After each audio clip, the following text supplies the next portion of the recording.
desire unless you were capable of its achievement. Each of us has a built-in governor, and our desires are modified by our abilities and leanings. Whatever it is that you desire with all your heart, understand once and for all that it can and should be yours. Before you can be sure of your ability to transmute desire into its monetary equivalent, you will require specialized knowledge of the service, merchandise, or profession which you intend to offer in return for fortune. Perhaps you may need much more specialized knowledge than you have the ability or the inclination to acquire. And if this should be true, you may bridge your weakness through the aid of your mastermind group. The problem is not lack of information. The problem is simply we don't do the information that's been handed to us. Simple stuff. An apple a day keeps the doctor away. Anybody can do. But what's easy to do is easy not to do. A few basics you won't practice, a few ideals you won't let them serve you, then you got to put up with your own empty bank account, empty heart, empty soul, not enough vitality, not enough health. You've got to get comfortable in getting uncomfortable. And the minute that discomfort begins to rule you, you are no longer in control. So put yourself purposefully in uncomfortable situations.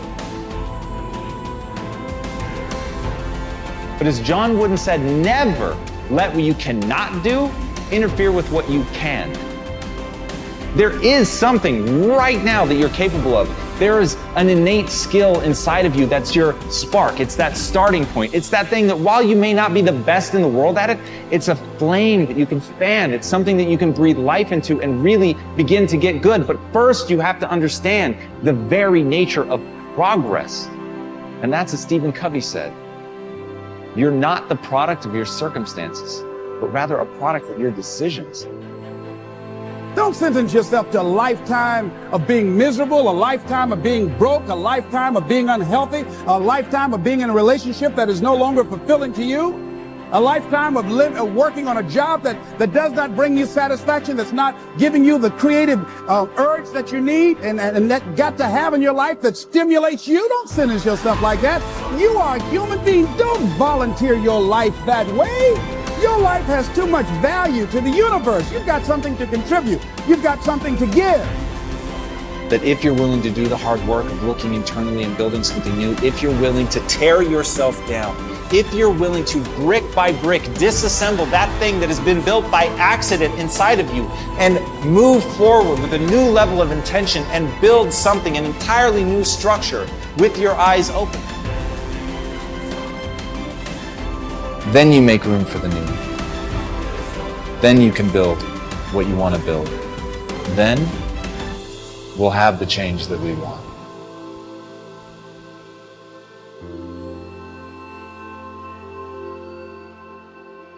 It is conscious power in action. It is active power consciousness. Power consciousness is what you feel when you know that you can do a thing, and you know how to do the thing. If I can cause you to know that you can succeed, and to know that you know how to succeed, I have placed success within your grasp, for if you know that you can do a thing, and know that you know how to do it, it is impossible that you should fail to do it, if you really try. When you are in full power consciousness, you will approach the task in an absolutely successful frame of mind. Every thought will be a successful thought, every action a successful action, and if every thought and action is successful, the sum total of all your actions cannot be failure. What I have to do in these lessons, then, is to teach you how to create power consciousness in yourself so that you will know that you can do what you want to do, and then to teach you how to do what you want to do. It is a fact in nature that the undeveloped is always capable of development. We see then that the cause of success is in you and is capable of full development. Having read this, you must believe that it is possible for you to succeed, but it is not enough for you to believe that you can. You must know that you can. And the subconscious mind must know it as well as the objective mind. People have a way of saying, he can who thinks he can. But this is not true. It is not even true that he can, who knows he can, if only the objective mind is spoken of, for the subconscious mind will often completely set aside and overcome what is positively known by the objective mind. It is a true statement, however, that he can, whose subconscious mind knows that he can, and it is especially true if his objective mind has been trained to do the work. People fail because they think objectively that they can do things, but do not know subconsciously that they can do them. It is more than likely that your subconscious mind is even now impressed with doubts of your ability to succeed, and these must be removed, or it will withhold its power when you need it most.